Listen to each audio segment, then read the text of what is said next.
Hey guys, I'm Katie Room from Fairy Ipsis Press. Today we're gonna do kind of a chill stream.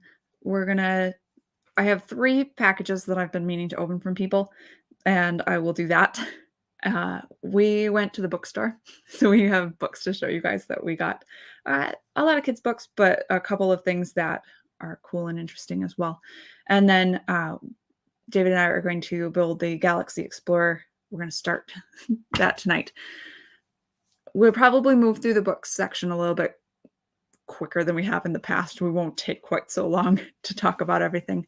But yeah, so I'm going to open these on stream. Hopefully I don't slice myself, and nobody sent me anything weird because I haven't opened these yet. Hi to Timo. Thank you for coming. I was super excited, and so were my kids, to get this very colorful box in my mail.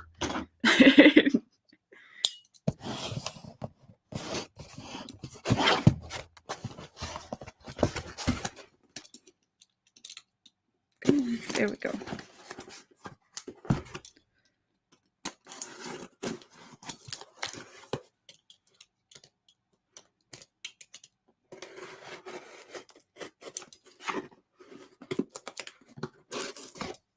Okay.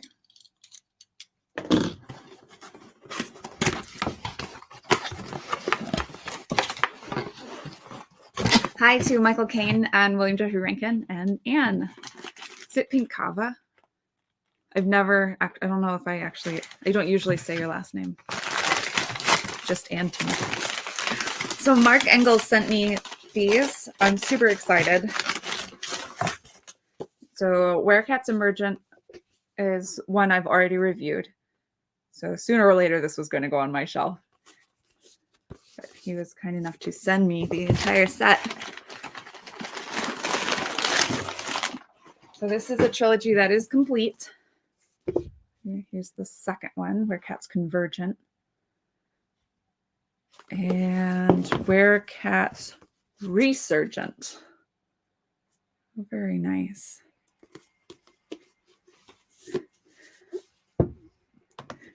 Emphasis on the pink. Got it. David will be on shortly. He's drinking coffee and eating sugar.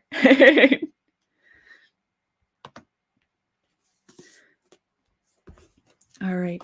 So these are, and I'll just talk about a little bit about these as products. I try to do that for you guys because I already liked the interior, the content. These are matte, and I've talked about matte a little bit before. And this one in particular is my biggest beef with them. It's particularly beat up, unfortunately, and that is not Mark's fault. That is Amazon, right? So because this cover is more of a dark color, you can really see, and I'll try and catch it for you in the light. You can really see, there we go, flaws in the surface. They shine, and it's darker covers, it stands out more. This one has a lot of scuff marks, so that one's standing out quite a bit. These others are not so bad, particularly this one with the stars in the background. You can't even really tell. So,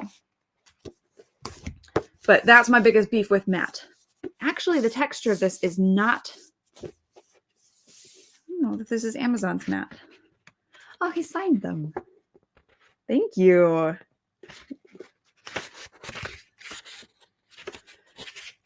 Okay, off-white paper.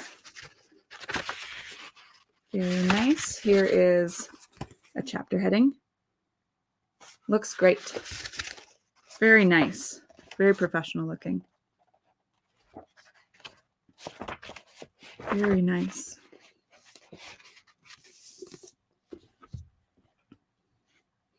Michael Kane says, some of those imperfections buff out sometimes. Sometimes it's just dirt or oil. That I have not tried.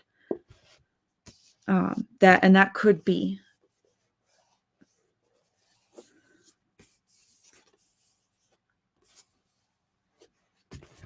And it almost always comes like that. So, hi, Jonathan. William Jeffrey ranking off white paper as God intended.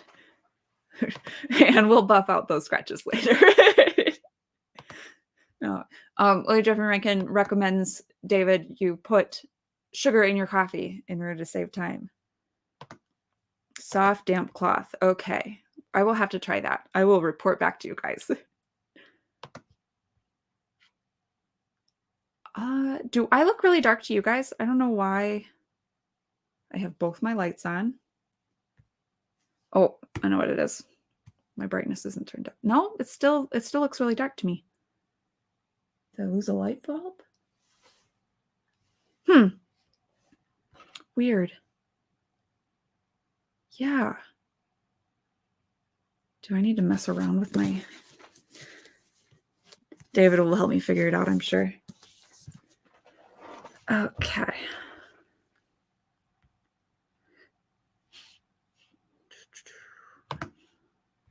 Camera. No, I don't know. I don't know what I'm doing.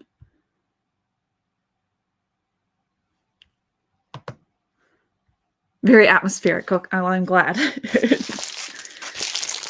Okay. I don't remember who sent me what anymore. It's been so long.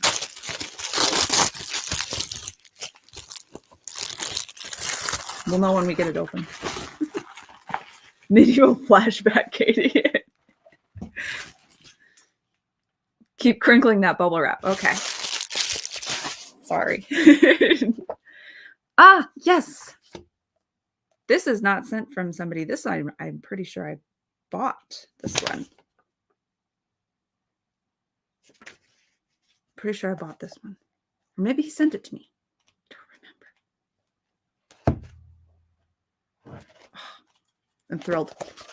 This is Light into Another World by Yakov Merkin. This is the first one. Oh, sorry, Anne, I'll take you down there. If Katie got in a fight right now, I couldn't see a dang thing. Yes, unfortunately, right now, everything between the colors and the cuts, you can't ever see what's going on anymore. Batman Begins. Hi to Prairie Fox. Sepia tone. I don't know what I did, you guys. I have no idea. So I read this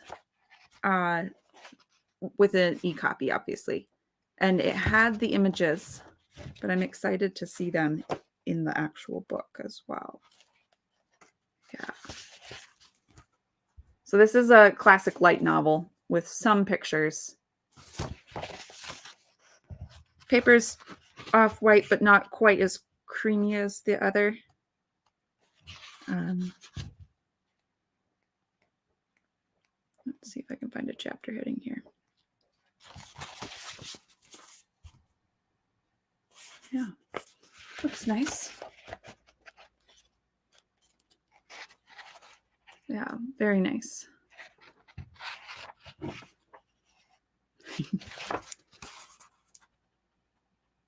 So I liked this one as well. This one's reviewed on my site as well. I wish I could remember. Yeah. Yeah. And he's got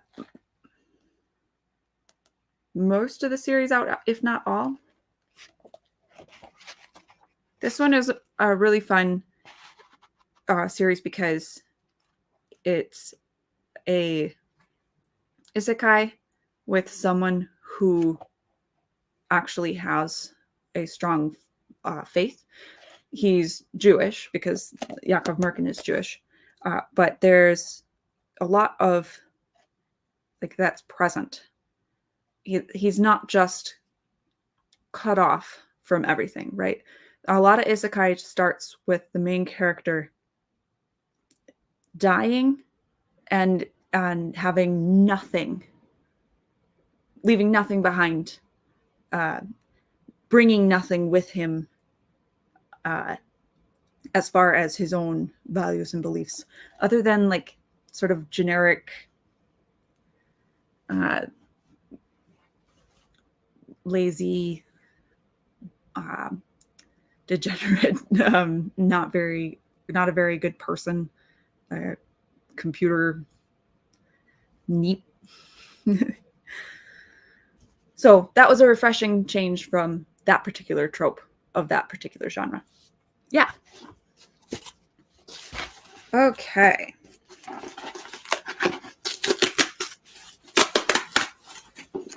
This box open the way it was intended to.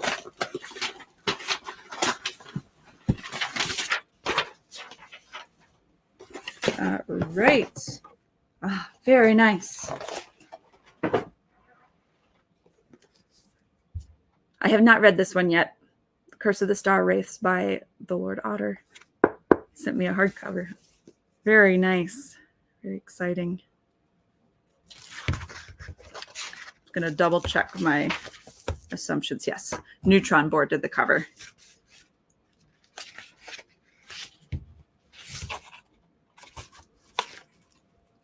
And interior art. Very cool.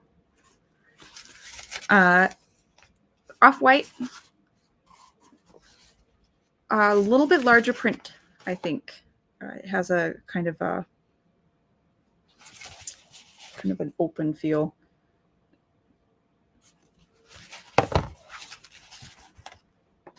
There's a chapter heading. It's got a nice little emblem there. Whoa! Got too close, apparently. Brightened me right up. I'm excited to crack this open.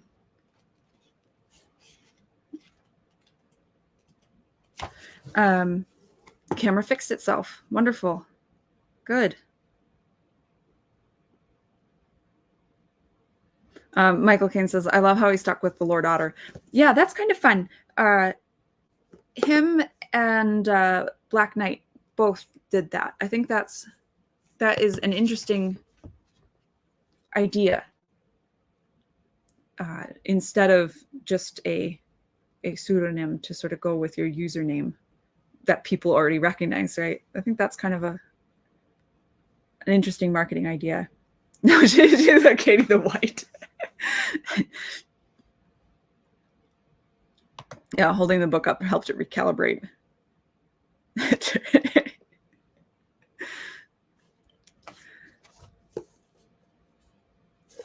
Yeah. All right. So that's one that I will get to read in a physical version. So it has those big full page illustrations that also has smaller ones as well. We'll see how if the formatting holds up around those. Sometimes things like that can really. This one looks fine. Very nice. Very nice. Okay. So those are the 3 books. 3 boxes, I should say. I got 5 books there that I had. Now I'm dark again. I'm sorry, guys. I have no idea. Those are the 3 books that I had to, 3 boxes I had to open and share with you guys. I'm very excited about them. Now I need David.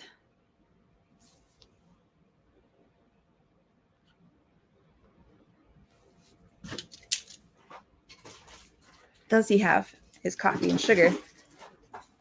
And is he ready to talk book haul? Coming down the stairs, boom, boom, boom.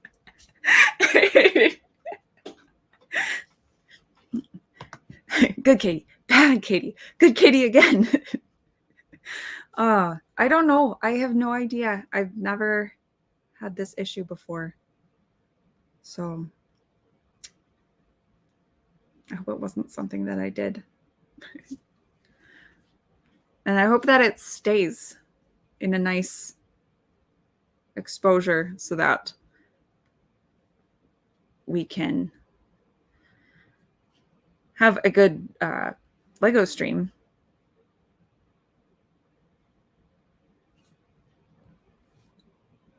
The drums of doom. Thank you guys for being patient. I can show you real quick, because I'm sure David has very little interest in talking. I'm dropping books.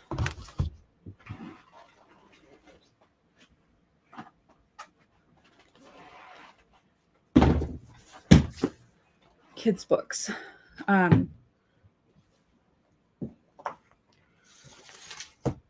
Daughter found that. I'm gonna move this stuff. Yes, sir. Thank you. Said, can I have this? Yeah, you can have that. Sure. These little golden books are fantastic. Just lovely. Pretty much whenever she wants a little golden book, a vintage little golden book, I'm like, absolutely. I also got her Bears in the Night. This thrilled her. She was looking at it in the store and she was absolutely enamored with the idea that they were being naughty, getting out of bed, going out of the house in the middle of the night. So I got her that one too. She also found this and we said, yeah, we'll grab that. This is one of those Disney storybooks with the record in the back with songs from the film.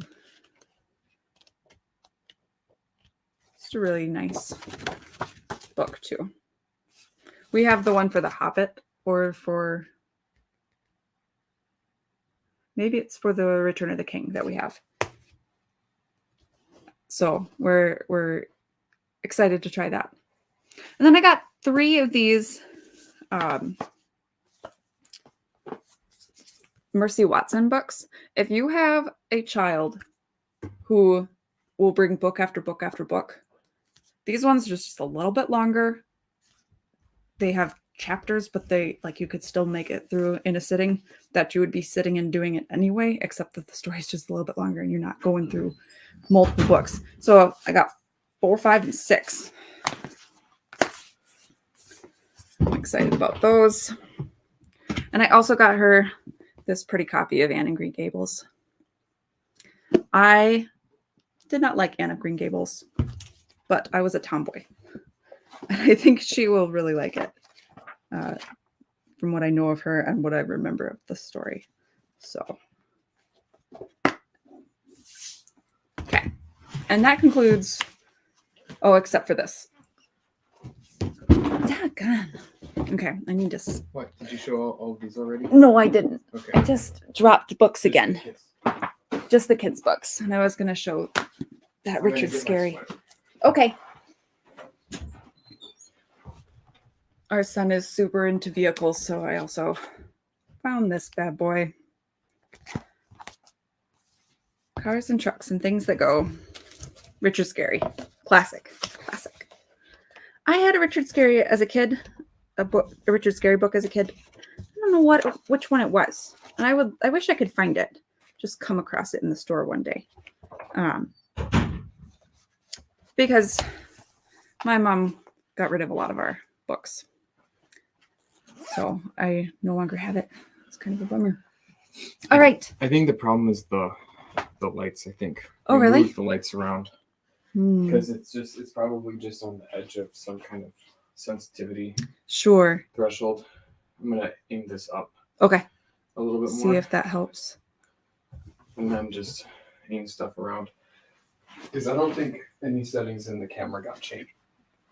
I was playing around with some settings on my machine, but I don't think those go with the camera. Yeah. Anne says, I love those. I have Cinderella and Peter Pan. Nice. Super jealous of Sleeping Beauty. And what? Anne's fantastic. I'm biased. Could be that it's aimed over too. Like usually you're, could be. For me, you're aimed over a little bit. And Fiona Wolf. Welcome. Do you want me to add you to the stage? Just a second. Or hold off for Just now? wait. Oh, Okay, go ahead now. It does that where the sound is still coming through even when everything is muted. I don't know why. Okay. okay. Do you want me to put you up? Or No, wait? let's wait till we're Okay. doing the Lego set. There's no reason to have me up now. Okay. All right, now we have a few things that were more for us. You got most of it, as usual. As usual. Oh, here. Thank you. You were wondering whether or not it was something that you ordered. Yeah. Did you see that? Yes, I see it now. Okay. So Jakob Merkin did send me it. Okay, book, we gotta fix this camera. Sorry, guys. I've got to fix this. Something is definitely mixed up because it's going back and forth between too dark and too bright. Yeah. What I'm going to try to do is I'm going to just try to set it to be a constant white level. Oh, come on. Sorry about this, guys.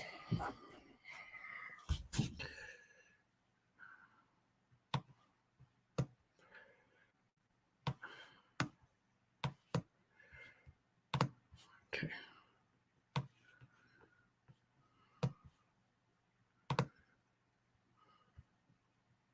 Maybe if we just turn this on and off,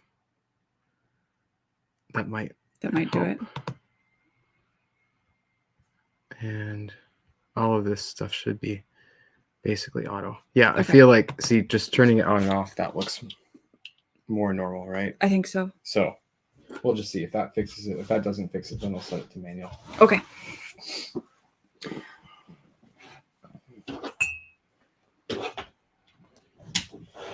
Okay, I got 4 books. Yep, go for it. Okay. Yeah, keep going. Let's get this done. All right, I got another copy of Tree and Leaf. We've done anything.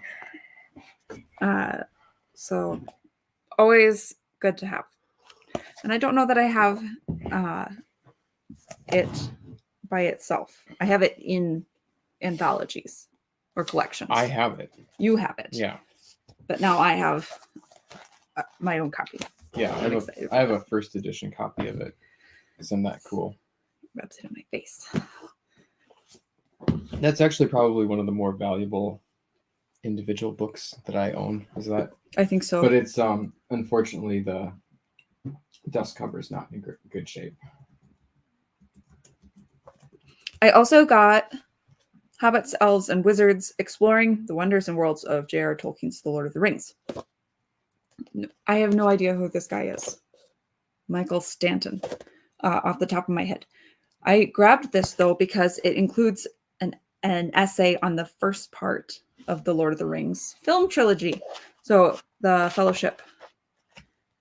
And I have a book of essays on the film trilogy. But that's all I have. And so I was interested to see what other people talked about. I like that kind of discussion. So I picked that up. Came across the first book in the Zom 100 manga. So I grabbed that. I really enjoyed the anime. If you guys have watched the live action and not the anime, the anime is just way more colorful. And I feel that that is an important thematic element to the story. It really sets the tone in a different way. So I'm excited about that. And then I got this, C.S. Lewis, illustrated by Pauline Baines, A Book of Narnians. Sorry. Yep, you're fine. Yeah. So they've got it's basically characters, right? Illustrated from the entire series.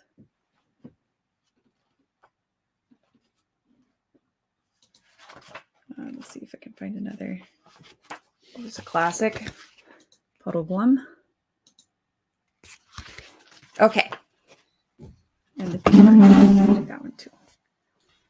Oh, come on. There we go. Okay, that's me done. Okay. Oof. Yep. I was just reconnecting these. I thought maybe the problem was that they were too bright or something. Yeah. But they don't seem to be. They seem to be the same as they were. A pre-Narnian comes on. A book of what? And says, I love her illustrations.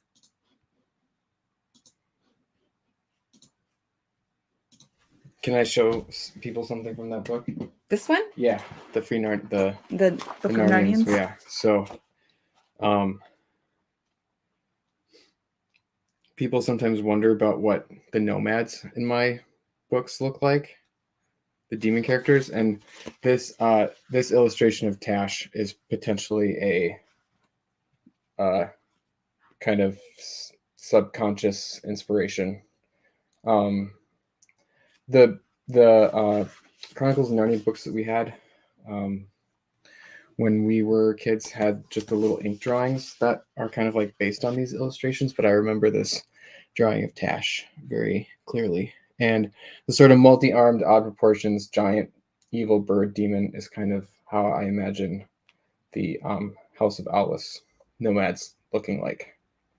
Although I don't think Tash has wings, whereas pretty much all of the nomads have wings. So that's just kind of interesting. Maybe potential inspiration for me.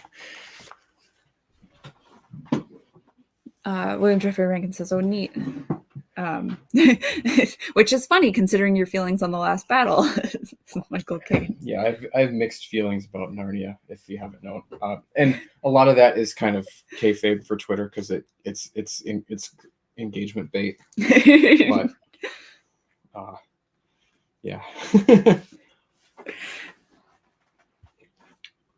I will say the whole Antichrist Tash thing is an intriguing part of the last battle that I like a lot.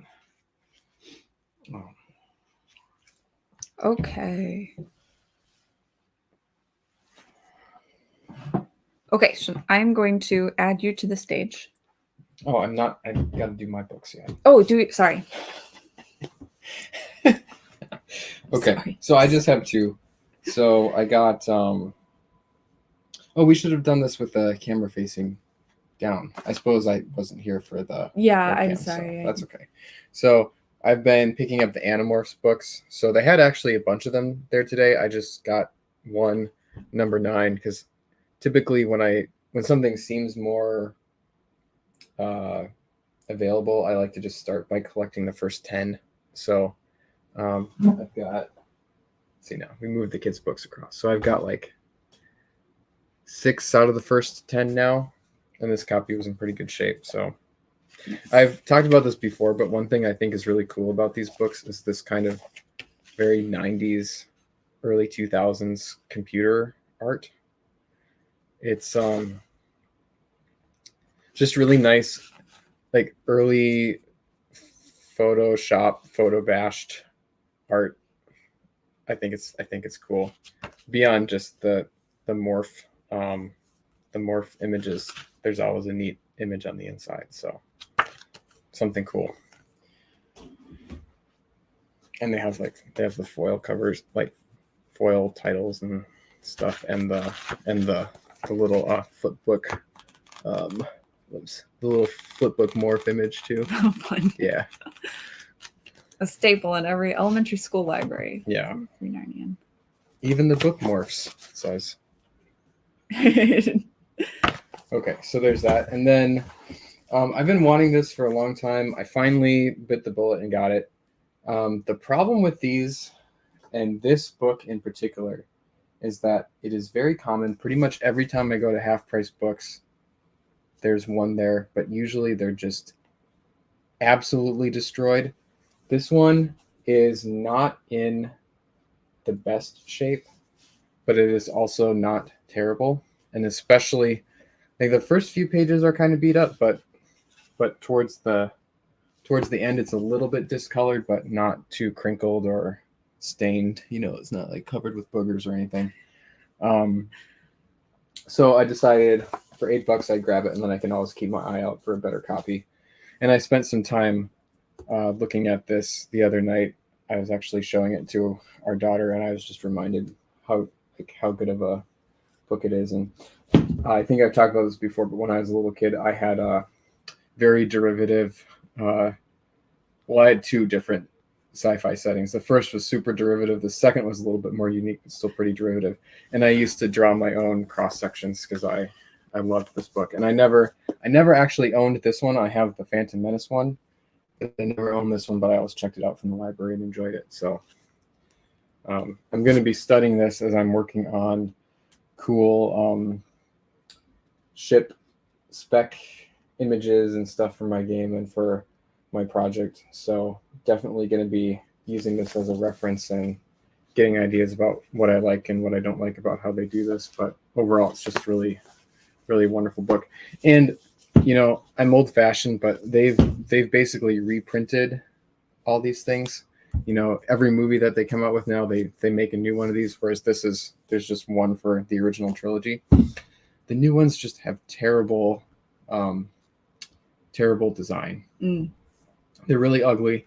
This book I just think looks so classic, just with the typography and how everything is laid out. It's so clean and nice. No computer generated nonsense. It's actual, kind of architectural style, ink and marker and pencil drawings. Nice. I'd like to know actually how they made these. I wonder if they didn't start with 3D models of some kind and then trace them and then fill in the details on the inside. But it's really, really good stuff. Something that every Star Wars fan, I think, should try to get a copy of. William Jeffrey Rankin wants to know if there's a Y-wing in it. Yes, there is. So there is the Blockade Runner, Star Destroyer, TIE Fighter, Death Star, Sandcrawler, Millennium Falcon, X-Wing, Y-Wing, TIE Advanced, AT-AT, Snowspeeder, AT-ST, Slave One, and Jabba's Silvar. Show the Y-Wing. The Death Star is a big fold-out, and those pages are usually really in rough shape. So yeah, here's the Y-Wing. There's lots of nice little details in these. Like, there's an illustration there of what the Y-Wing looks like with its armor on. The Y-Wings in the movie are stripped down because they got tired of taking the armor off to repair them. And something else that is kind of interesting that I just wanted to point out about this one, then I'll shut up about it, is there's a spacecraft engines section at the beginning, which is really interesting because it explains, and using the X-Wing as an example, it talks about the difference between sublight drives, repulsor lifts, and a hyperdrive. And something that I'm kind of surprised at as I'm actually reading and sort of studying some of the Star Wars material from the 90s is they did actually make an effort to have sort of a consistent explanation of how things worked. I never really picked that up as a kid. And I think it just goes to show how they cared about things back then, right? And even the introduction to this book, right? I'm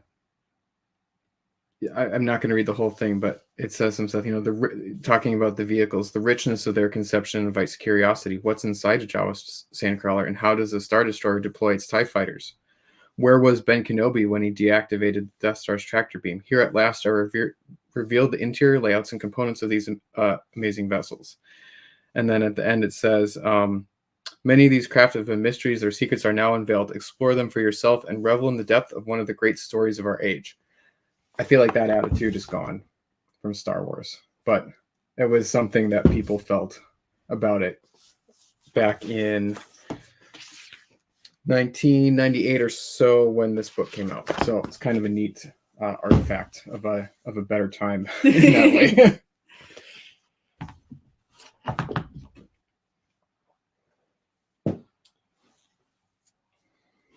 All right. All right.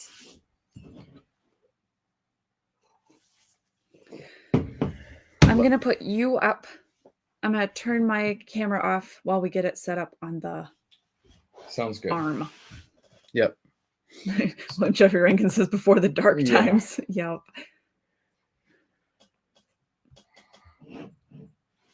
Yeah, so what we're going to do is we're going to use our fancy dancy new overhead camera setup. Yeah. For the Legos, and some other time we're going to try just streaming directly to YouTube, not through StreamYard. Yeah, we'll give that a shot. See if that gets a better bit rate. The problem with the free version of StreamYard is you're limited to 720p. And the next version up doesn't. Yeah, and the next tier up doesn't even improve that. So you have to, I mean, we could do it, but I want to say it's like $30 or $40 a month or something. I don't remember. To get. Remember, I didn't much care for it. To get 1080p out of StreamYard. Gotta turn that around. Right, there we go. Okay. Gonna help me. Yep. With I don't want to break something. We're gonna have to play around with it a little bit.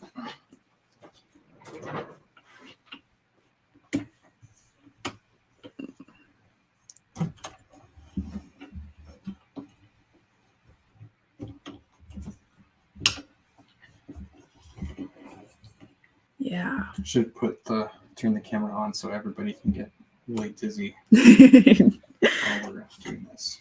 And then we'll have to move the mic back a little bit. Actually, we can move this out. Yeah.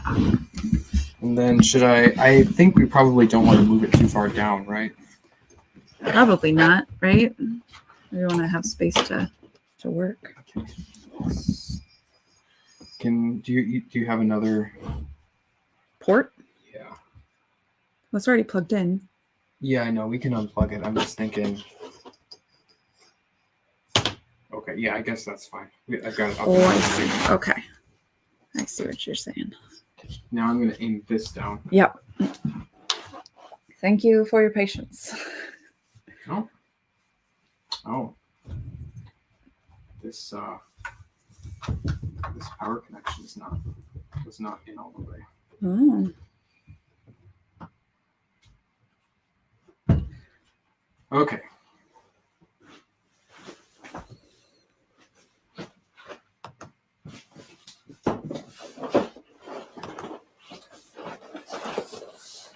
You should bring up that second camera. Oh, yes.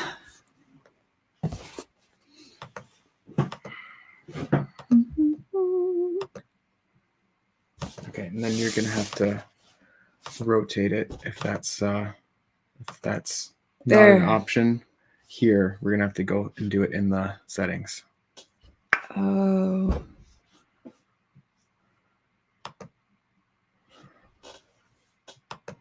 Nope. Nope, not mirror. It's got to be rotated.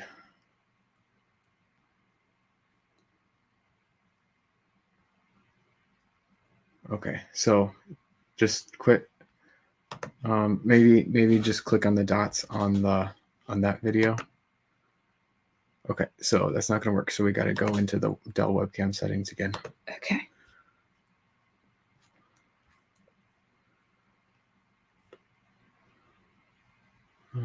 Yeah, under camera, drop down camera control.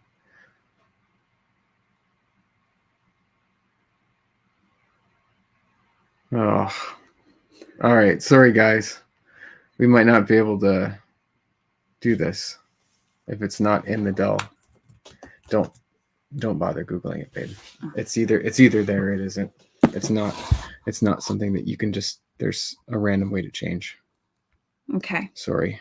What here, can you let me sit down with it Yes. quick?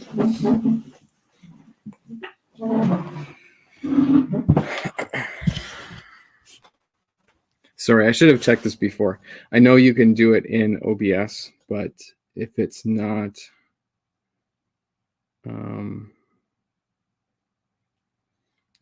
here in the countdown.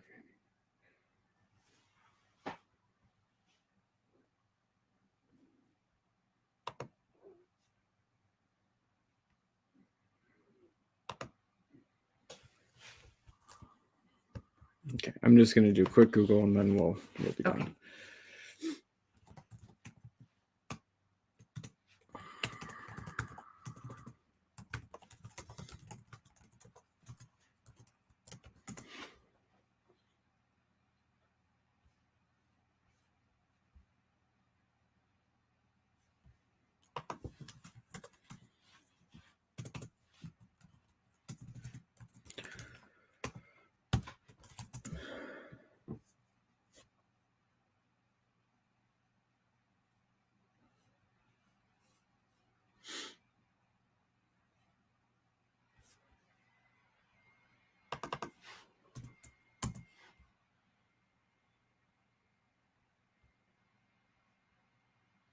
Yeah, you can do portrait or landscape, but you can't rotate it 100.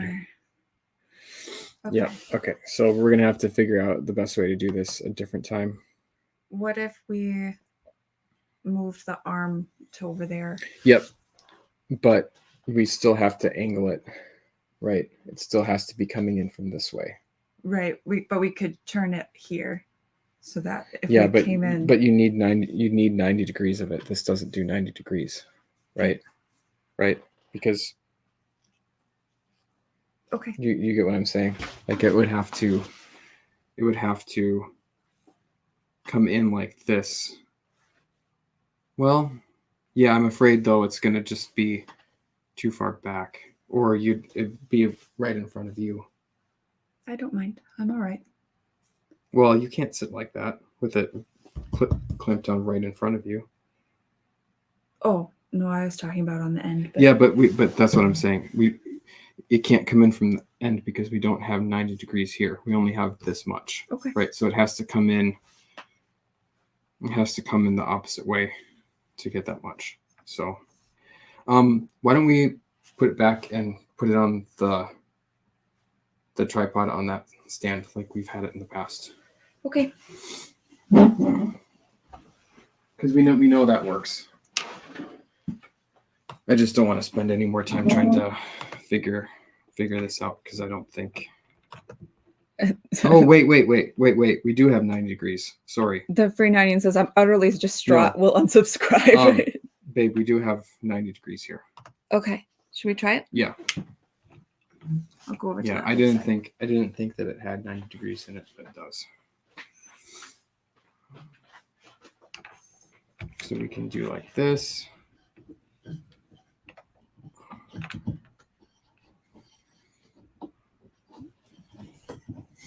We got a really nice. Oh. What?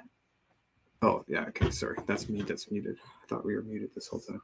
We got a really nice webcam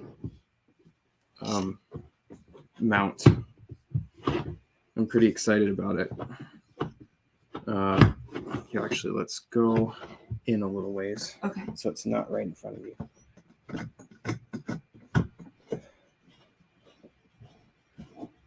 And it works great. It's very sturdy and very maneuverable. Okay, so that's actually the farthest that it comes out. Okay. So let's see. Okay, so we're stuck over here. Okay. Is that going to be okay? I think that's fine. Okay.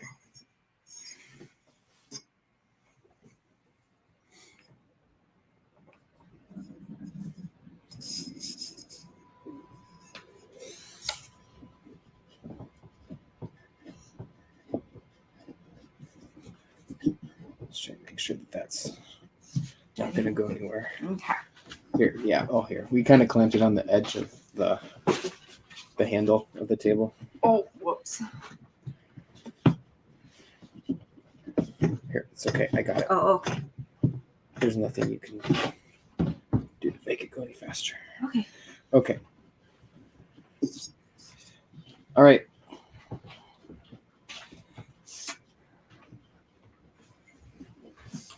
I'm sure we can find software that we can use in the future that you would just run that would flip like a virtual camera thing that would flip it.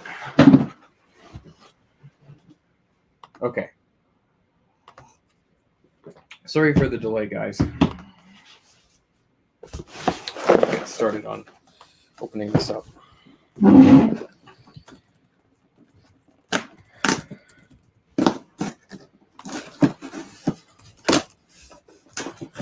And I'm going to open the bags over here. Okay.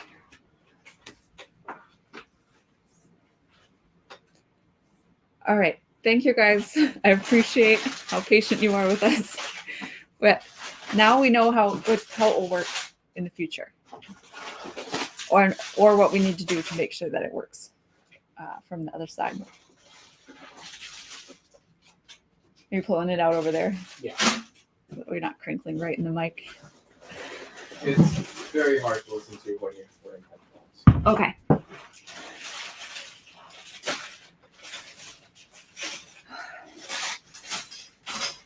I'm excited to look at this. Did you have the original? Nope. No. The original one is way before my time. Okay. So this isn't something that I'm really familiar with. That Pirates of Barracuda Bay, I never had the original either, but it was a set that I always wanted as a kid because oh shucks, is our It's on. test okay. Yeah, it was a set that I always wanted as a kid because there's a picture of it in a sort of Lego set preview booklet that I had that came with some sets that I had. So I always stared at it. So this is not something that I'm really too familiar with, but I was really impressed with the reviews that I saw of it. It just looked like this is a little thing about how they're transitioning to paper-based packaging. Yeah. So that's kind of cool. I'm all for that. Mm-hmm. Yeah, it just seemed like a really well thought out set in the same style of Pirates of Barracuda Bay, where it's the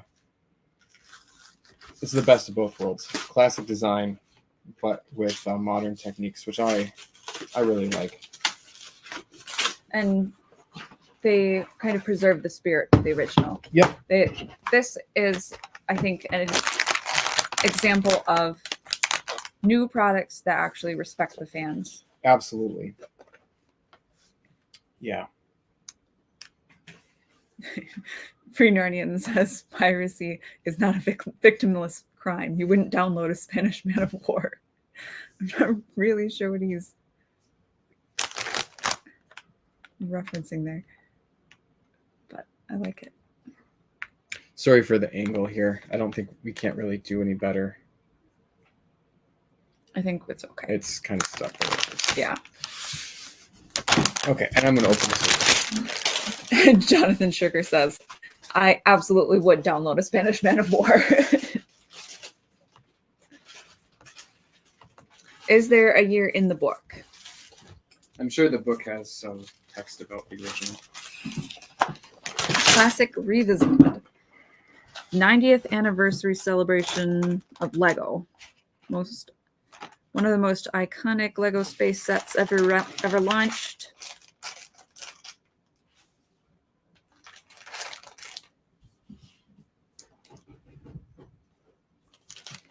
Okay. So this guy is the grandson of Lego Group's founder and led the company when the Space Series was launched in 1979.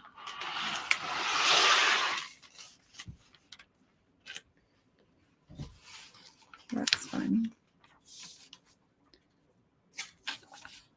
Bringing back a much-loved model from the past always requires careful consideration, but our goal was to create a bigger and more detailed version of the Galaxy Explorer while still paying homage to all the magical aspects of the original model. We hope you enjoy building this new classic Lego spaceship.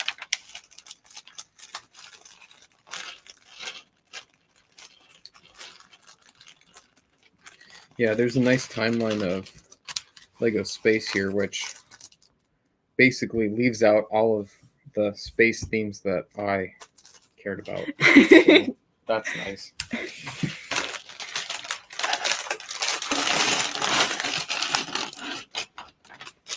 Here's the original classic space theme logo.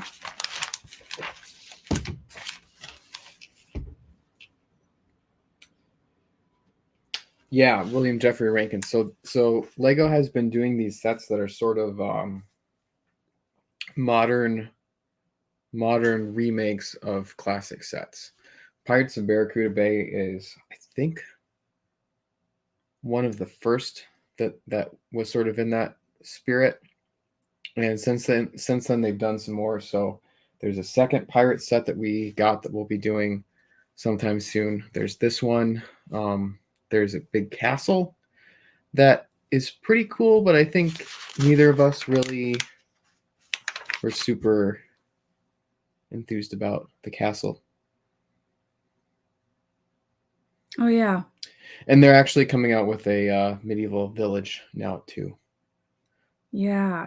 Which I wasn't super impressed with that one too much either. I'd have to look at it because I like the medieval theme, but it would be nice to have more houses. Yeah. Yeah, it's called the Medieval Market. Ah, yes. Okay. Nice. Yeah, though they're definitely nice sets. I think there's something about the pirate sets that just appeals to me a little bit more in their execution. All right, let's get started on this. Okay. So looks like 8 bags. 9. 9 bags. It's a 9 there. Yep.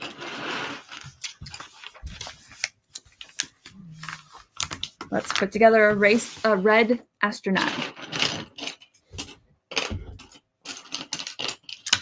This is fun because we get the classic minifigure head. We don't see too much of this anymore in Lego sets.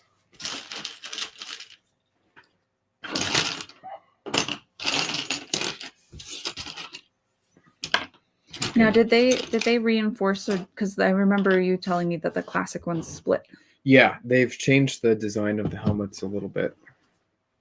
If you saw the Lego movie, Yikes. There's a character named Benny, who's a blue Lego space astronaut, and the bottom part of his helmet is split. And that's just sort of a reference to how often that kind of thing happened.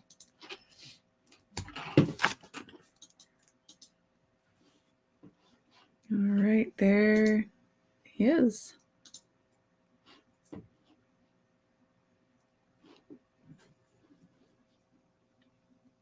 Very nice. I like having this camera up like this. Lego movie rocked, says the Free Narnian. I enjoyed it.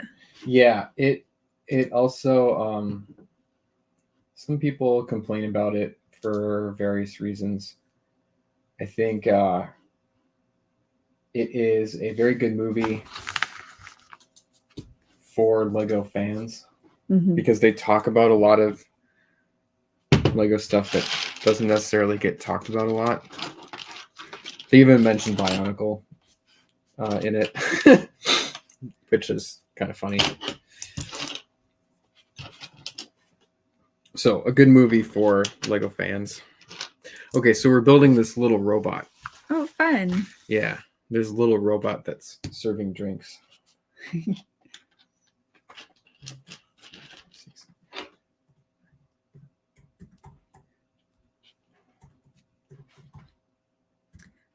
Michael Caine said, I did not have the Galaxy Explorer set, but I did have a little bit later space set that's still quite early.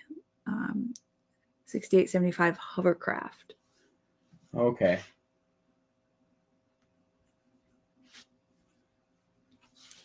And William Jeffrey Rankin brings up a vampire castle. Yeah, so that is a set that is from the time when I was not paying attention to Lego. That was from during my dark age, 2012. So they definitely were doing some interesting stuff at that time. Are they making a new one? No, or no, I think is this the one? he's just probably looking up castles. Oh, okay. Yeah. That's kind of up your alley. It is, yeah. I think so that when I got back into Lego was like 2012 through about 2022 or so, when I was buying the actual play sets more. And that was a cool era. 6875. Oh, this is printed. Yeah, so that style of piece was a common piece with the printing on it in space stuff when I was a kid.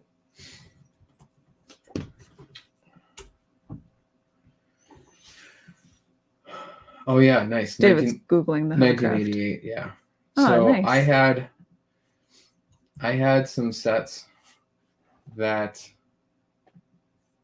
are from like the early 90s. So I had a couple of little Mtron sets, and I had a little figure pack that had a bunch of space figures, and then I had a couple sets from the Explorians theme that I really liked. And then I had a set from the Robo Riders theme. That was awesome. That was kind of like pinnacle, like peak classic Lego, in my opinion, is Robo Riders. And those sets are kind of cool because they're not super expensive to get. So when I run out of other toys to collect, I'll grab a couple of those. All right. Get some drinks. Yeah. This overhead camera, I think, is working really nice. Yeah. I think we're at least the full resolution thing in StreamYard, it's in focus pretty well too. So Michael Caine says, I have a Blacktron space set too. The Alienator. Alienator. Yeah. 6876. So here's this little guy.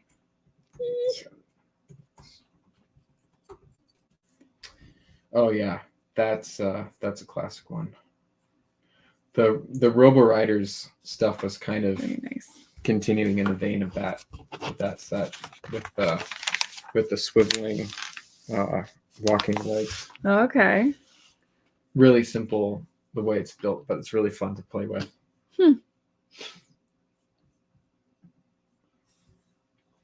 All right, my love. Okay, so here we're starting in on the main build, it looks like. Michael Caine says the legs moved well. It was a lot of fun as a kid. Yeah, the Robo Rider set that I had worked that same exact way, where there was a swivel with legs kind of connected with two cross pieces with Technic pins, and it was really nice the way it worked. That I should actually rebuild that set sometime, because I still have all the pieces. That might be kind of a fun, actually a fun thing I could do on my channel. Is I could gather all of the pieces of that up, get the original manual out and then rebuild it. That would be fun. And you could probably do it in one session because it's, I don't know, maybe 100 pieces. The sets didn't have as many pieces for the size. It would be like a $20 set now, which would be like 200 or 225 pieces, but it's probably less than 100. Okay.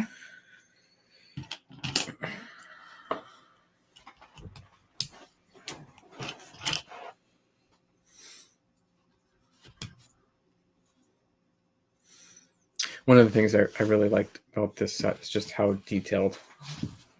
They put lots of neat greebles and edges on everything, but it still is very faithful to the original design.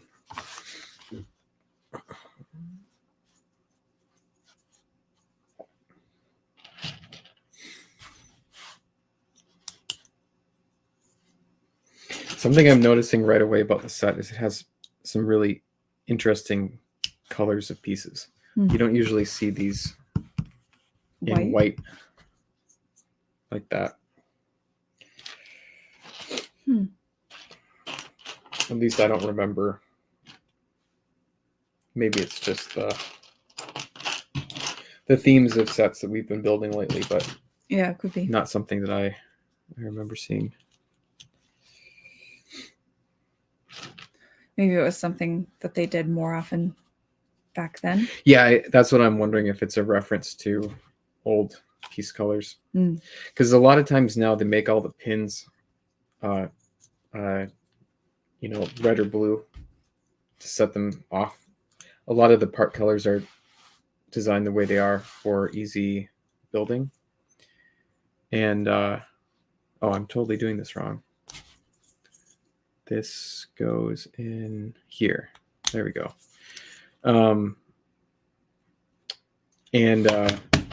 That sometimes bothers people who are like obsessed with having set be the right colors, because you build the set and then you see all the little red or blue pins. But I don't care. I think it's visually interesting to have stuff with different colors, and I don't mind that sticking out a little bit. Doug Wise, hi, thanks for joining us. Says he got a lot of mileage out of a Saucer Scout, and the guys in 6705.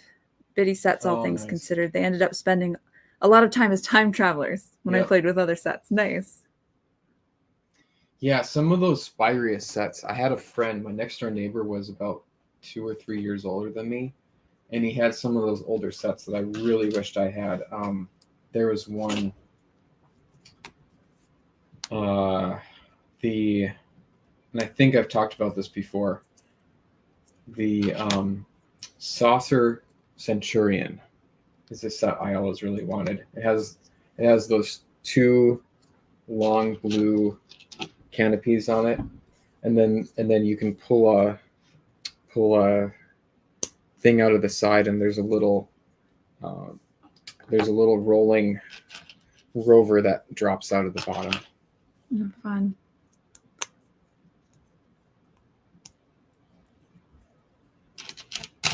I liked the red and black look.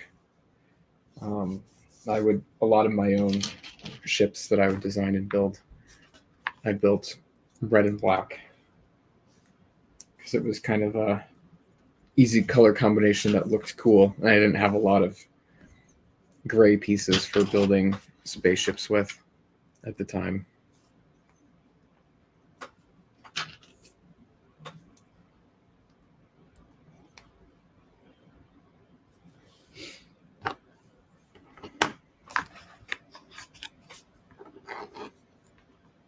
Boy, I'm gonna have to count. Oh, now you've done it. 4, 5, 6. Yeah, Michael Kane says that those were sets I only knew from those catalogs that came with the bigger sets. You know, I don't know if you had this experience too, but when I was a kid, Walmart, which is what we had in my hometown, we had a Walmart and a Shopko and a Kmart. They didn't often have a lot of the more expensive Lego sets. Like they would have all of the sets that ranged between like 10, up to maybe like $30 or $40. and then some $50 or $60 sets, but there'd be certain ones that you would never see in the store unless you went to Toys R Us. And we didn't have a Toys R Us near us, so we didn't go there a lot. So like I would never see the big Pirates sets in Walmart, or even like the big Wild West or stuff like that. I think Lego getting as popular as it is, where the really expensive sets are in stores now, is kind of a new thing. Yeah, Michael King says, I only ever saw them in the dioramas they made in those catalogs. Mm-hmm.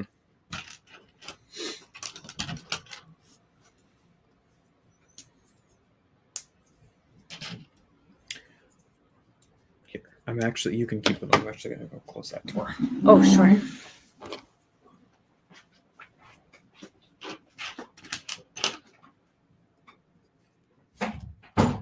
Oh, this is a gimmick anyway. They're making me do it in reverse. Here, I'll do it. I'll do it. If you were an advanced builder, you would have just built both of them at the same time. I didn't know they were going to do the same thing. I didn't know. I didn't look. It's a symmetrical spaceship, I suppose.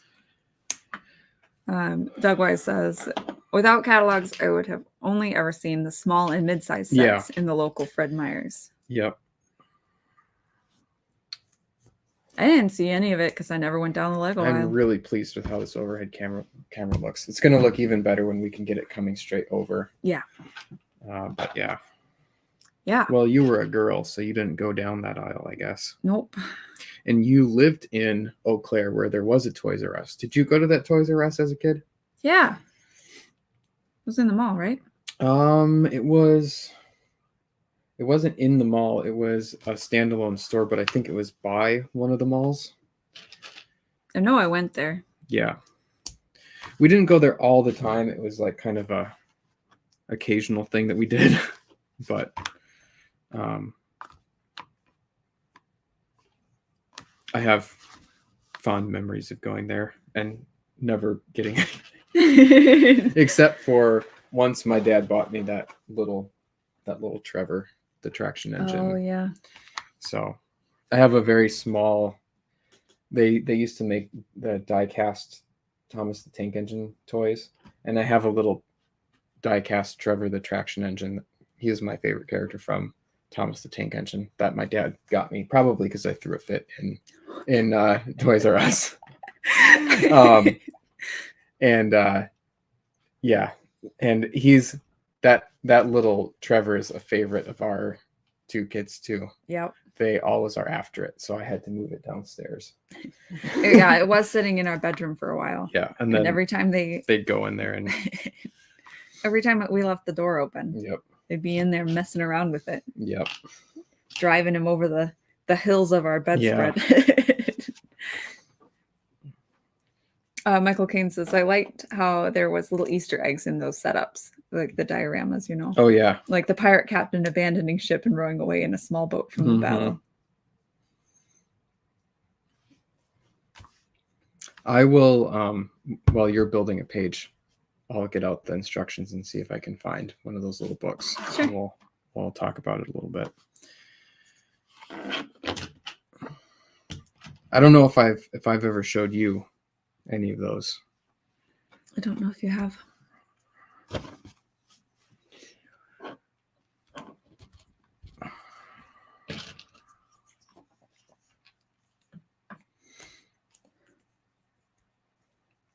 I had a fun time with my friend a few weeks ago. We got to talking about stuff, and I got out all my Lego Club magazines, and we paged through, just over FaceTime, we paged through a couple of them, and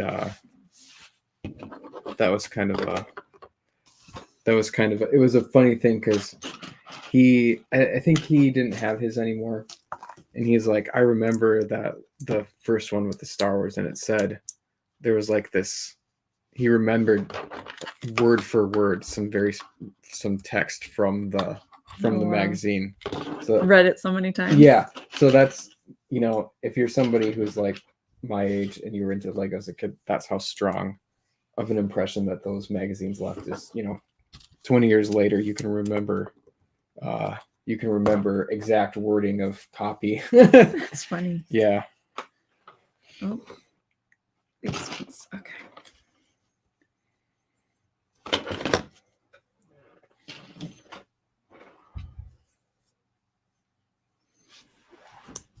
Am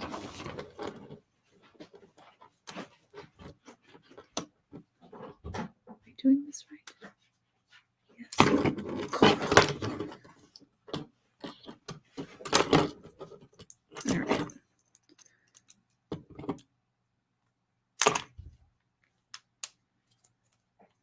There we go. There.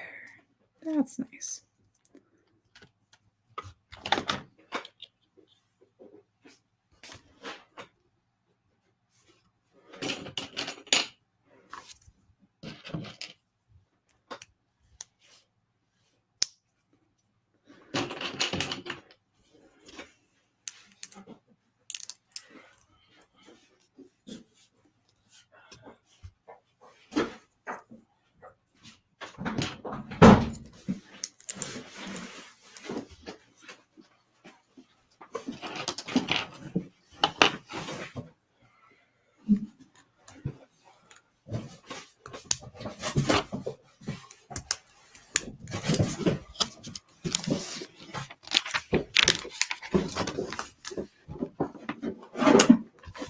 It's your turn again.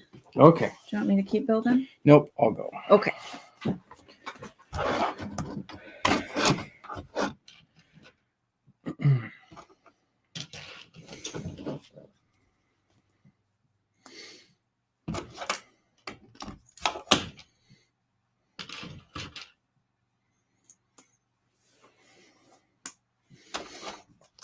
With the camera up here, it seems like there's more space that is captured. Yeah. By yeah.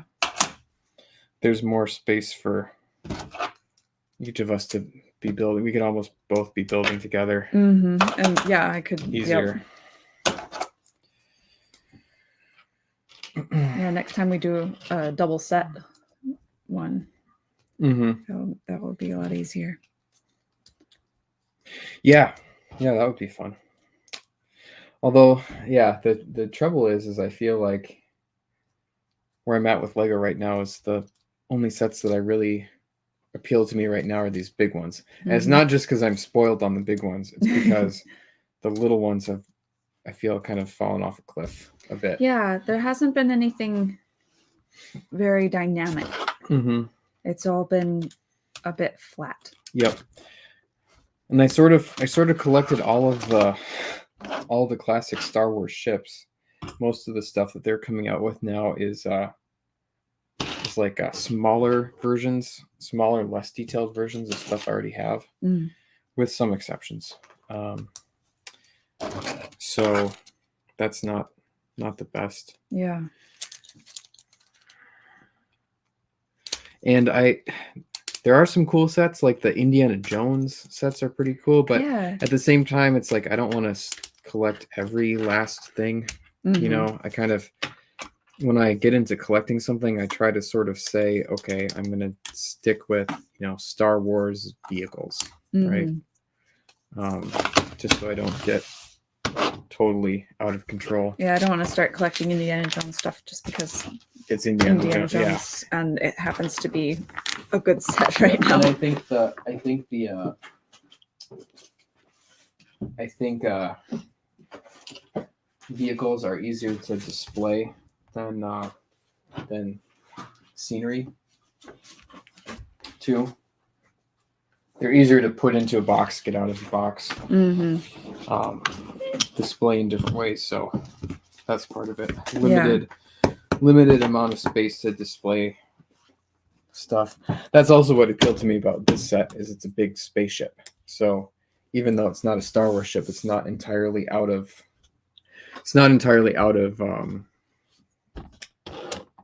theme for other stuff that I collect.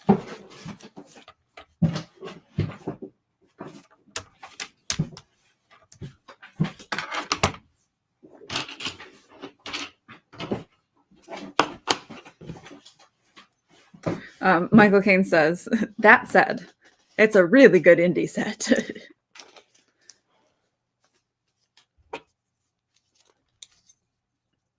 Yeah. And I'm not sure if you got one in mind, Michael, but the one I'm thinking of is the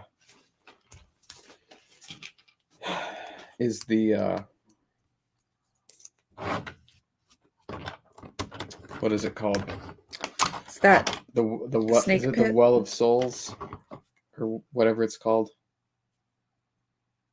Not the snake pit one? Yeah, it is the snake okay. pit one. That's a kind of a crazy value for the money, and it's just a nice looking set. It honestly reminds me a lot of those old adventures Egyptian sets. The way it's done, it's got fun little play features, but also looks pretty nice. Yeah. Oh yeah, the opening scene from Raiders of the Lost Ark. That's a good set too. But it is more of a sort of a diorama than a play set. Says there's a lot of neat engineering with the boulder. Yeah.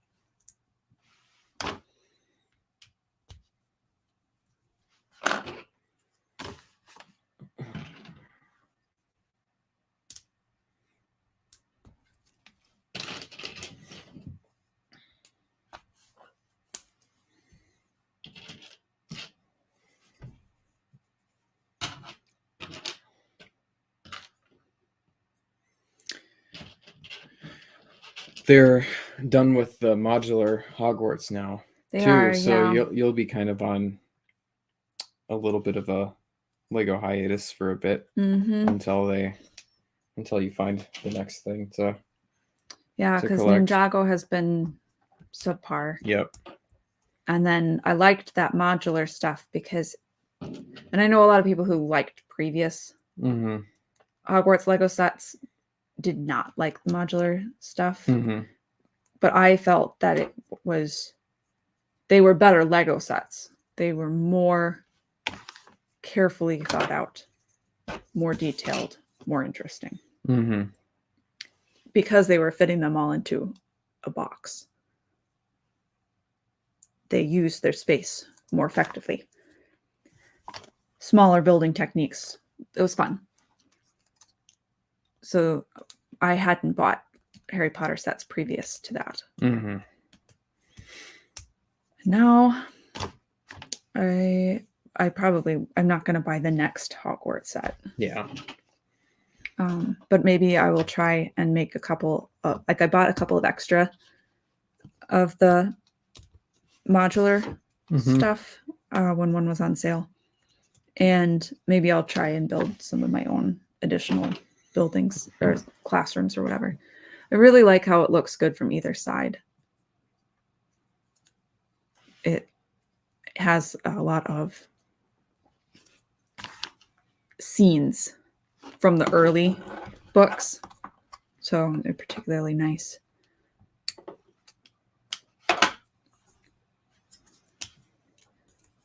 But if they're going to start releasing medieval stuff, maybe I'll get into that.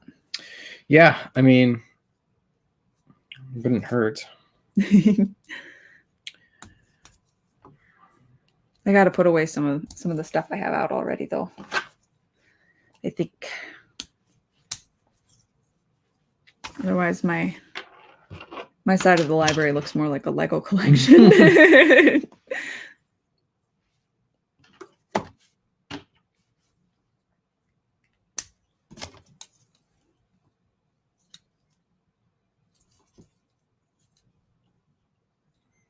Trying to figure out what's going on with this.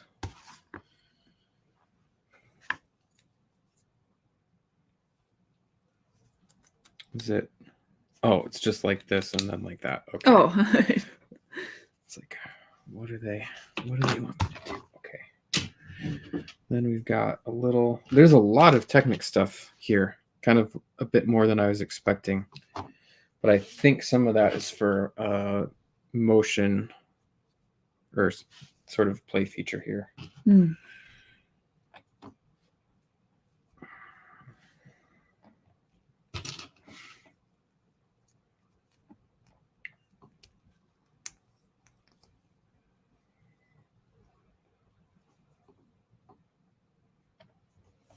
I built this backwards.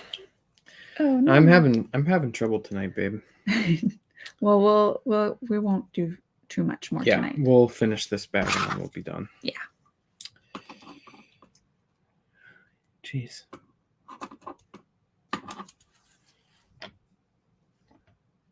Is that right? Looks I like it. think Yeah. so. Yep. On top of the red clear piece. Yep. Yeah. That seems right. Okay. All right. So I just wanted to show quick. I found some of these old ads. So here's probably one of the older ones. And yeah. So let's see if I can put these away. Yeah. So this is the one of the views of the pirate stuff, and this is a set called the Skull's Eye Schooner. So this came after the Black Seas Barracuda, but I believe, yeah. So this Imperial trading post is very similar to the remake, the same kind of thing as the remake pirate set that we're gonna build. Ah, okay, nice. Because it has the ramp and the little crane and different stuff. Cool. Right. So that was the original. At this point, they were doing the Ice Planet stuff with space, so that's kind of cool. I liked the orange and blue look there. And then just some random castle stuff. Castles wasn't too interesting at the time. But here, just quick, I'll show this. So this is kind of the mother load here. So this is, I think this is, I don't see a date on here, but this is pretty early. Yeah. So here, this is the page that I studied a lot as a kid. So there's the original Black Seas Barracuda. Should hold this up a little bit closer. Yeah, and this almost certainly, this Imperial trading post is what the set that we got is a based off of. Yeah. Nice. If it's not this one, it's an earlier one that is very, very similar because it has that same kind of ramp design and the pier. I had a friend who had this set. Imperial flagship. Yep. And this is that sort of diorama that Michael Caine was talking about, where they put all the sets into a funny scene with a lot of details to look at. Fun.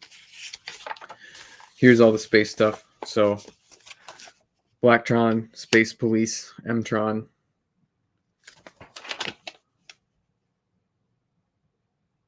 So this is, I think, a little bit later than those sets that some people in the chat were talking about. Yeah, and then City, Trains, Technic, all kinds of fun stuff. Very classic. Fun. Doug Wise says, "Oh man, those Norman-style long oval dragon shields bring me back." Yeah. Yep. I never had a Black Knight figure, but I had, I think, yeah, it was this Castle minifigures pack, and I believe, I think this might have come with that set. Okay.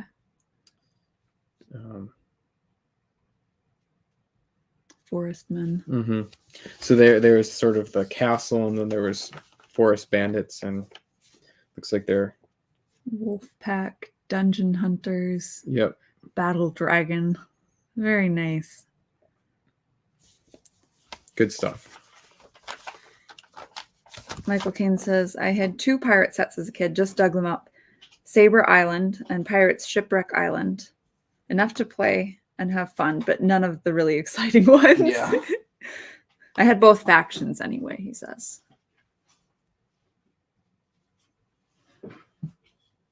Oh, he says, wait, I had a 3rd. Island Catamaran? Oh yeah, Island Catamaran. Catamaran. Is that was like the very, very politically incorrect natives Oh. sets? All right, I'm going to build this page. Yeah. Those are probably not going to get a remake anytime soon, unfortunately.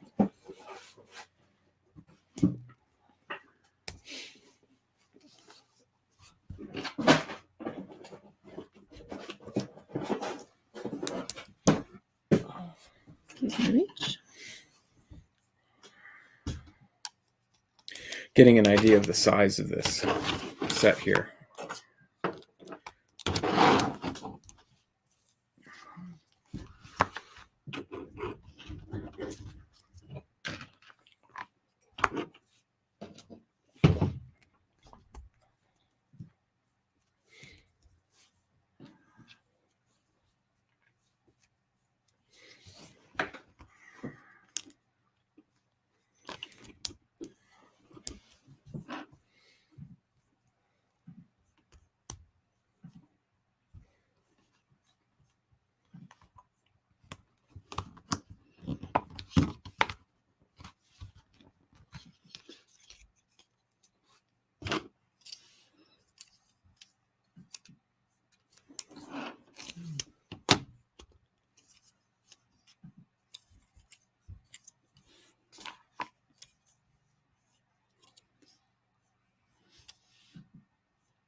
Sorry, I've got to orient myself here.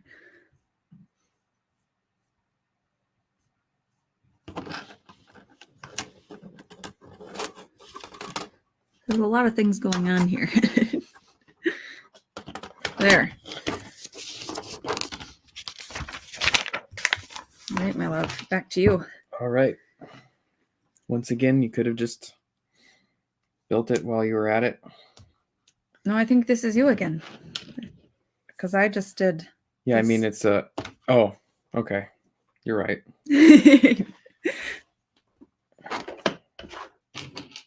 I could have just built it while I was at it. I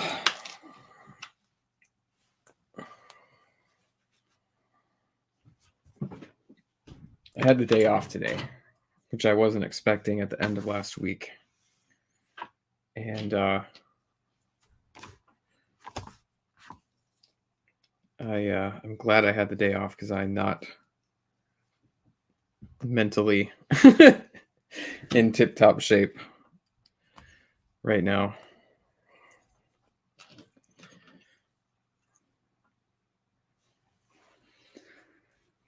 It's up late this weekend. And I thought I had recovered on Sunday, but no.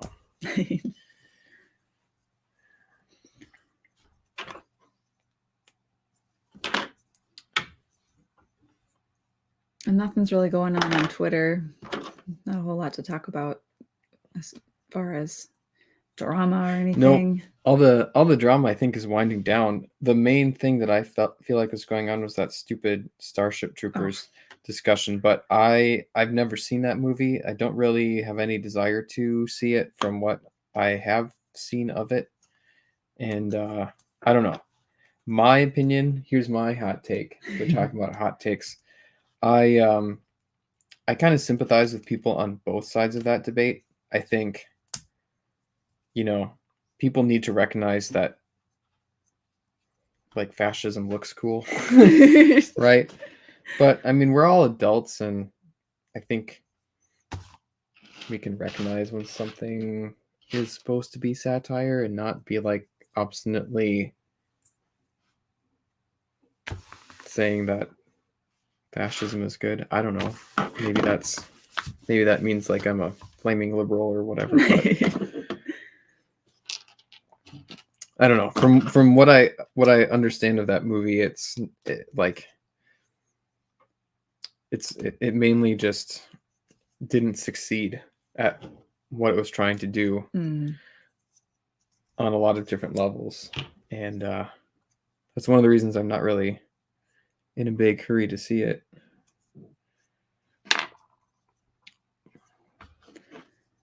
Free Narnian could have told us about it. He was commenting on that kind of stuff. Mm-hmm. What you looking for, my love? I think you did it right. I was watching. Yeah. I did this again. Okay, there we go. Just very confusing how this looks. It doesn't seem like that should go right there. Sure.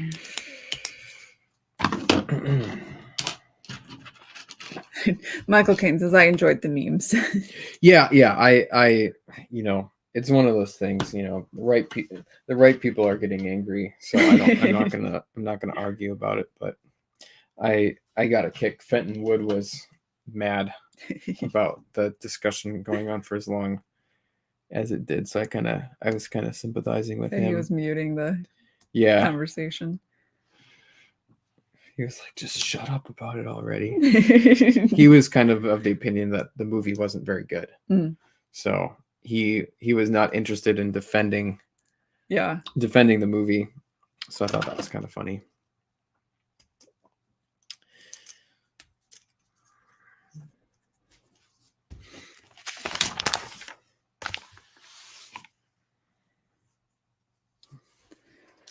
And I've never read the book. I did hold a first edition copy of it at a rare bookstore in Las Vegas, so that was fun.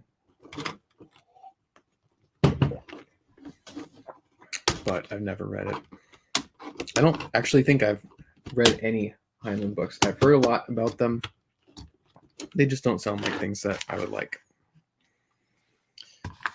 Oh, that's what we're doing. We're building all the frame around the retractable landing pads. When completed, this Galaxy Explorer will feature 3 retractable landing pads. That's what is going on here. So we've got one here, and one up there. Okay. Up there. Yep. All right. Just a little bit left. So you want to build that one, and I'll build that one? Sounds good. Yeah, this works really nice. It does. I'm anxious to look at the footage afterwards to see if it looks decent. I think it will.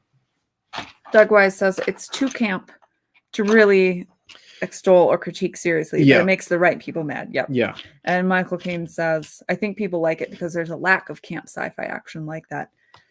Yeah. And there aren't really military sci-fi movies in general. Here's Free Narnian. Yep. The movie is indeed a failed satire, which is why it works better to watch it at face value without acknowledging its subtext. I think Free Narnian, I think the problem with that is everything that I've seen of it, it is just still, it's just too silly. And I really have trouble with taking silly things seriously at all. I need to be doing stuff. Like it's what I've seen of it, it's just like borderline parody. But yet it doesn't seem like it's funny enough to be a comedy. So I think that's where I'd struggle with it. And as I'm thinking about it, I think something that Fenton Wood said was that, in his opinion, it was a disappointment coming after Total Recall.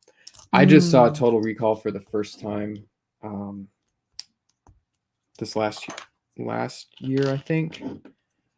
Last year, the year before. It was very recent. I think that's the only one of Verhoeven's movies that I've actually seen all the way through. I mean, I've seen bits and pieces, and I've heard about the other ones.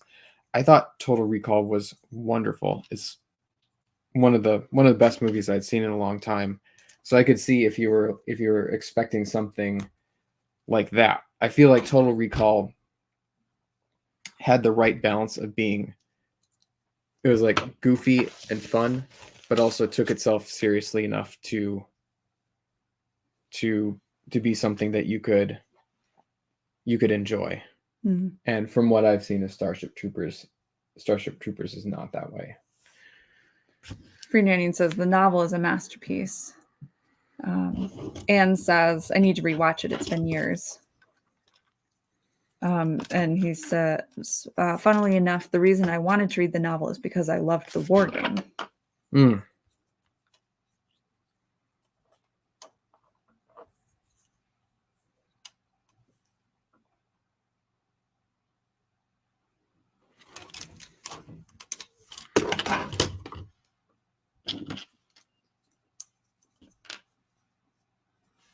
Did I do it wrong? No, I think I had forgotten to put in that pin. There's a pin here. Okay. All right.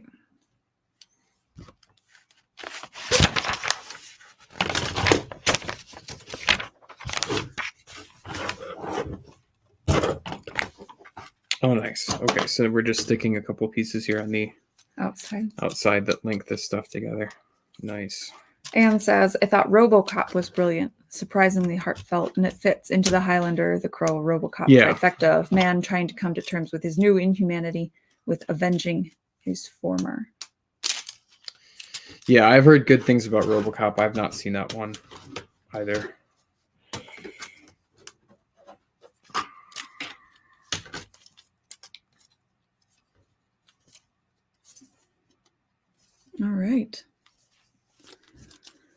All right. Good start. You can see how big this thing is going to be. It's very nice. Yeah. So all of that work, we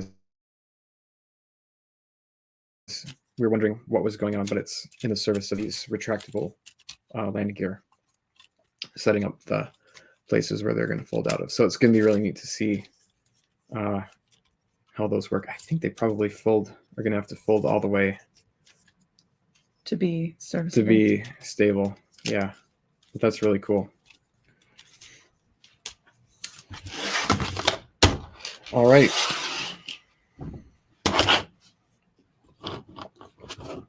Free 90 says, I didn't like Total Recall. Oh, yeah.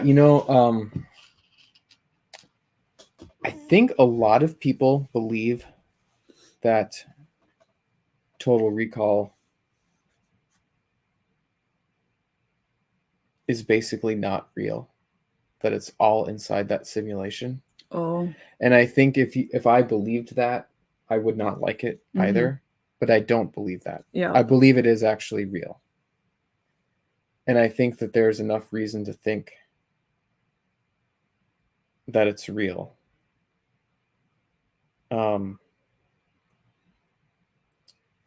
I think there's evidences that you could point to argue that way. I'm not a big fan of the kind of Inception-like stuff that is all about like, oh, is it actually real or is it not, or like Blade Runner, where it's like, oh, is he a replicant or is he not? Like that's not so much fun. So if that was the impression that I had gotten from Total Recall, I would not have liked it. Right. Yeah, I'm not interested in that kind of.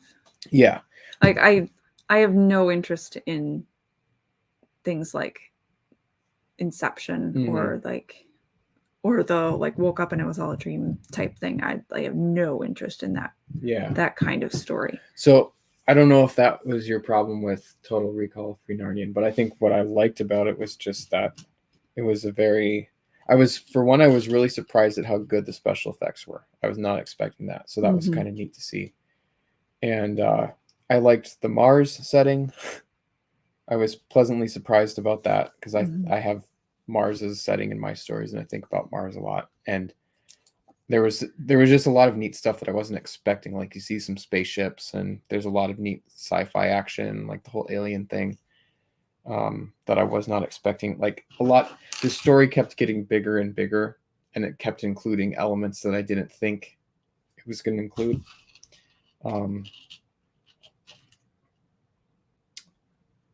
Yeah. And I just liked how sort of over the top it was. But it never got too silly. or too laughable. Mm-hmm. Michael Caine says, I wasn't a huge Recall fan, but I just don't really care for Arnold most of the time. Yeah. And I think, I don't want to just sit here and argue with everybody about Total Recall, but I feel like Total Recall, Arnold worked well as the actor for the character in Total Recall, because he's kind of a fish out of water. Sure. And that's who he is. And I think that's another piece of evidence that it isn't just a simulation, right? Like he's this jacked guy with a weird accent Mm-hmm. on Earth who's pretty smart, but he's like working just as a construction worker, and he's got this, he's got this hot wife for no reason, like it just, the initial setup just doesn't make much sense. But I think him being like this other person makes sense. Mm-hmm. Right? So I thought he actually makes sense to play the character that he's supposed to be playing.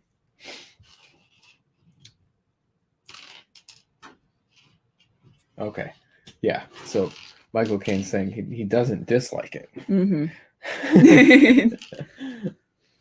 Your comment about his wife reminded me of another stupid thing I saw on Twitter today.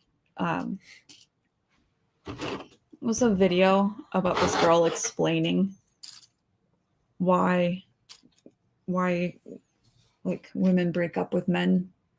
There's been a bunch of really like room temperature IQ takes about that recently. Jeez. It's like she draws like this little like whiteboard explanation of like, you didn't send good morning texts. Like it's garbage. And like it's all that level of stuff. Like,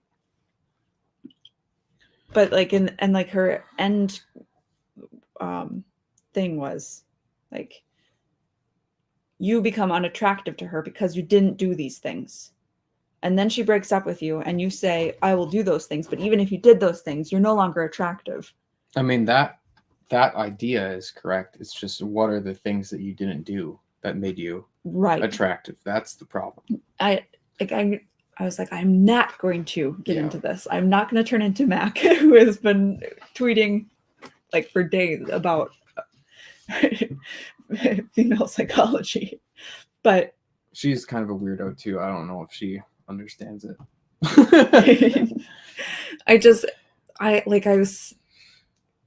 I'm not going to explain this to internet people. But though not doing those things is not what made him unattractive. Because in this scenario, right, the girl breaks up with him and finds love somewhere else, right? Gets a new boyfriend. It's like, her new boyfriend isn't going to do those things either, right? He's not going to remember her dog's birthday. If you find a guy who remembers your dog's birthday, that is a whole nother level of detail-oriented obsessive. So what is it? What is it actually that makes him unattractive?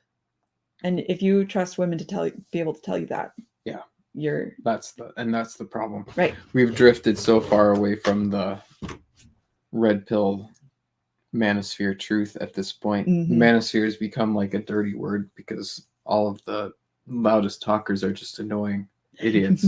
But all that stuff was true, and we're drifting so far away from it now that there's going to be like a new dark age, and people are going to have to rediscover it. Isn't that funny? It's really stupid. And I don't know. It makes me mad when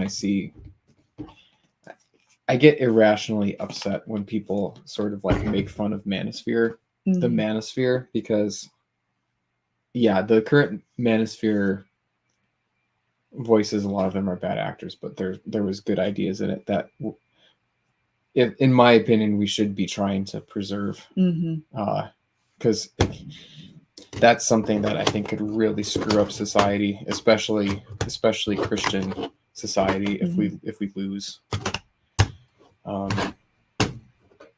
Just the fact that people are taking stuff like that woman says seriously is, when we've had the answers on the internet and people have talked about them for 10 years, and now like these things are objectively true, they're experimentally true, they explain everything, and yet we want to listen to some woman making a flowchart about the reason she broke up with her boyfriend is because he wasn't nice enough to her. For crying out loud. Sorry guys, I figured you would share my opinion on that. Free Narnian is going his own way. He is the one with the flowchart. That was amazing. Down further, he's a hopeless romantic. What can I say? Oh. If elected, I will not serve. Yeah. Free Narnian is probably too tenderhearted to not be dumped. Oh.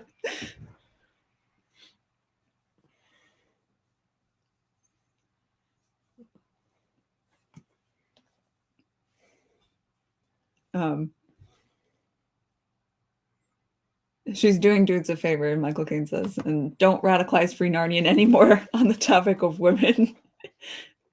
And just don't try to set him up with his with his perfect match. What's going to happen is some really nice girl is going to come along and want to date Free Narnian, because that's how it works. When it works is it's the girl chooses.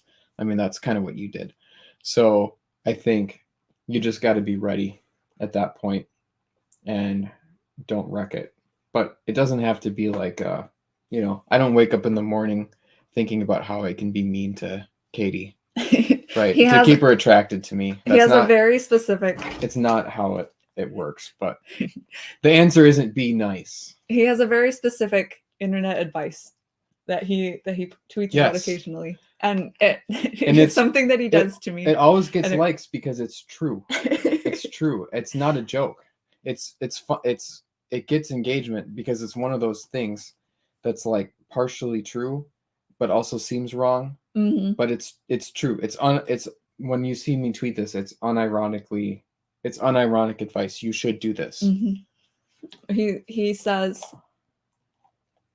next time you ask her where she wants to go to eat, and she says, I don't know. Where do you want to go? Where do you want to go? You pick a place she doesn't want to go. Yeah, and I mean, don't pick a place that she doesn't like, that you don't like either. Right. Choose a place that you like, but a place that she doesn't. Taco Bell. That's where we go. Yep. Yep. You have to be a little bit contrary. You have to find something, just one or two things that you disagree on and that you hold your ground on. And if you have to come up with something to disagree about just for the sake of disagreeing about, you have to do it. And you might not like that. You might think that I'm just talking out of my butt, but this is true. It's true and good advice. I don't care how nice your girlfriend is or how wonderful she is. You have to find some things that you disagree with her on and will stand your ground being a little bit disagreeable about. You have to, as a man. You have to. Absolutely have to. Free Narnian says that sounds exhausting. No, and it's not exhausting. Because there will be things that you disagree. Mm-hmm. There always are. Yep. But you, and like I said, it's not like I wake up in the morning, I'm like, how am I going to be mean today? But like with the restaurant example, it's like she's already ceded the decision. Mm-hmm. So it's not like it's not like you're going to have a fight over it. Yeah. Anne is very agreeable. She says, what's wrong with Taco Bell? Well, the answer is nothing is wrong with Taco Bell, but but I prefer burgers. Yeah. Yeah, it's Yeah, and it's not a, again, it's not like a scheming thing, Right. or anything, but it's just, and I think if you are a good man, you will have your own agenda. You will have your own things that are important to you. And that's why you forget to send good morning texts every single day. Yeah. And maybe you didn't remember her dog's birthday. Yeah. I mean, if you're if you're sitting on your butt unemployed with nothing better to do, just to, borrow a negative stereotype from women. I mean, like, if you're sitting on your butt unemployed with nothing better to do, then I suppose you better be doing that stuff. But I think, like, women don't want that either. Right. They don't want you to have so much time that you're just able to bend to their every whim. You need to be doing things. You need to be setting the agenda. You need to be doing interesting things. You need to be busy. Well, doing the things that you would do anyway. Yeah. Yep. It's doing the kinds of things that, the hobbies and the creative work and the fun stuff that you would do anyway and enjoy doing anyway. Yeah. So Michael Caine also points out, you also have your own things you'll willingly cede to her preference that she'll never even know. And something about that is, I mean, a good thing you can do there is, like, not make a big deal out of the fact that you're ceding to her preference, Mhm. right? Because that comes across as whiny, right? Sometimes, like, you just do things her way, but don't make a big deal about it and don't whine about it, Mhm. right? There's a right way and a wrong way to do things too. So yeah. Doug Wise says it will naturally appear. Mhm. Do you want to watch this episode of The Bachelor 21? Yeah. That's a good example. Would you like to? Do you want to do this? Mm-hmm. Your sister uses that sometimes. It bothers me. Yeah.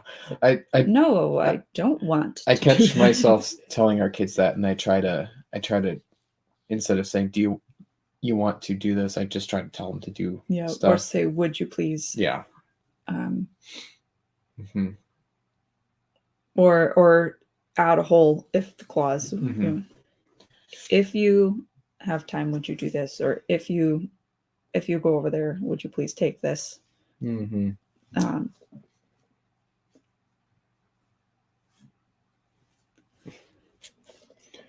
Yeah, and says it's almost as if men and women are different, and finding out these beautiful intricacies is one of life's great joys, and you can't get that from an internet relationship influencer. Mm-hmm. Yeah, I mean, yes and no. I think there is general advice that people have that is good and does apply. A lot of what we're seeing and what's gaining visibility on Twitter right now is not good advice. We're regressing, and I think it's going to hurt people.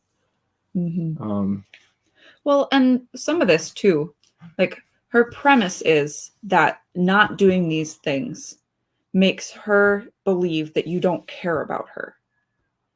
But in a traditional relationship, even if you're just dating, you're thinking concretely about marriage. You have a commitment in mind. And then when you get married, you have that commitment. And so that, I mean, if you're a person who's anxious about the feelings of the other person, you can always find something to be anxious about. But you have that foundational commitment to fall back on, which eliminates a lot of that. Yeah, that's probably part of the problem too, is a lot of these people are not thinking about marriage as a sort of an end game for relationships. Right. Where it can be about a commitment instead of just constantly playing a game. Right. To tweak the other person's feelings. That's something that the original Manosphere gets wrong too, because their goals are just about sleeping with the maximum number of women possible, which is not a good goal. But their advice can be utilized to make yourself more attractive as a person. Yep. In concrete ways Yeah. Whereas whereas her- the opposite side is not, it's basically just based on wishful thinking and isn't based on any kind of actual experimental real world right. evidence, right?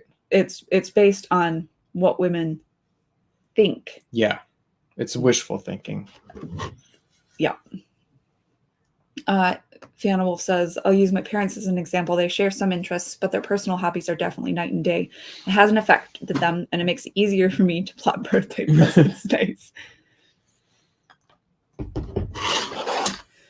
But then they watch a TV show together, right? Like, yeah, you're going to share interests and but then there's going to be things that the other person doesn't care about. And you have to be okay with that. You have to be okay with that in every relationship in your entire life, whether it's romantic or not. Yeah. Yeah, it's there's an element of I have to be a better person, but I also have to understand that the world doesn't revolve around me, kind of thing. Yeah. So, and to a certain extent, I would say that's something that you have to realize as a guy is that, you know, even if you are a hopeless romantic, it's like, yeah, maybe you're going to have to get over that too if you want to, you know, be with a woman, because that isn't necessarily going to be what she really wants from you. Yeah, it just depends on the girl. Right. It depends, but like, you know, remembering her dog's birthday might not really be the best thing for your relationship, even if that's something that you want to do. Right. So you have to get out of yourself a little bit and you know, think about that. Maybe it is, but maybe it's not. And just because it's something that she says she wants doesn't necessarily mean that it's something that you should take on. You know, I don't know. It's complicated. Right. And being upfront and honest about stuff. Like in her little diagram, it was like, girl communicates to guy, I want wake up text or good morning texts. And guy agrees. Yeah. And then stops doing it after a while. And then she reminds him. And he's like, oh yeah. And then he does it for a while and then he stops again. Yeah, well that's unattractive behavior too. Right. So just communicate. Okay, I can't do that. I can try and do it every once in a while, but I won't be able to do it every day. Yeah. Like, being honest about like your schedule and the reasons that you're not doing it, like just being open about that. And yeah, saying, hey, I won't be able to do that, even though that's something you really want. Instead of just agreeing. Okay. Well, enough of that. Enough of that. Thank you all for coming and watching the books, the bookstore haul, and the Legos. And we will continue building this set. We may build some of it on David's channel. Yep. Since it is spaceship related. Yep. I thought it might be fun to just to do some get some more traffic over there, maybe get some more more subscribers, just have something a little bit more on theme. So stay tuned for that, and I guess have a good evening. Have a good one, guys.